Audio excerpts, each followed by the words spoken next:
పాకిస్తాన్లో లాగా గొడవలు చేద్దాము, బంగ్లాదేశ్లో లాగా గొడవలు చేద్దాము, శ్రీలంకలో లాగా గొడవలు చేద్దాం, నేపాల్లో లాగా గొడవలు చేద్దాం అనేటటువంటి ఒక బ్యాచ్ని తయారు చేసే ప్రక్రియ ఇండియాలో జరుగుతుంది. అదే జరిగితే ఏమవుతుందంటే ఆ దేశాలు ఏది సెటిల్ కాదు, గందరగోళంలో ఉన్నాయి. స్టిల్ నో అక్కడ ఉపాధి అవకాశాలు లేవు, అక్కడ నానా తిప్పలు పడుతున్నారు. ఇదంతా ఇప్పుడు ఎందుకు చెప్పాల్సి వస్తుందంటే బంగ్లాదేశ్లో జరిగినటువంటి పరిణామాల ఇంపాక్ట్ స్పష్టంగా కనబడుతుంది.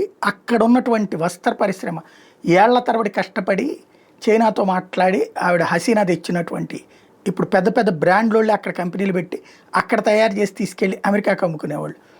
అలాంటిది ఇప్పుడు అక్కడ గందరగోళపు వాతావరణంలో వ్యాపారాలు జరగట్లేదు, ఇండస్ట్రీస్ మీద దాడులు జరుగుతున్నాయి, లేకపోతే దోచుకుపోయే వాళ్ళు ఉంటున్నారు. దీంతో ఫ్యాషన్ మేజర్ కంపెనీలు అయినటువంటి జరా, H&M, యునిక్లో ఇవన్నీ కూడా భారతదేశానికి తమ మ్యానుఫ్యాక్చరింగ్ యూనిట్స్ షిఫ్ట్ చేస్తున్నాయి, అక్కడ క్లోజ్ చేయాలని నిర్ణయించుకున్నాయి.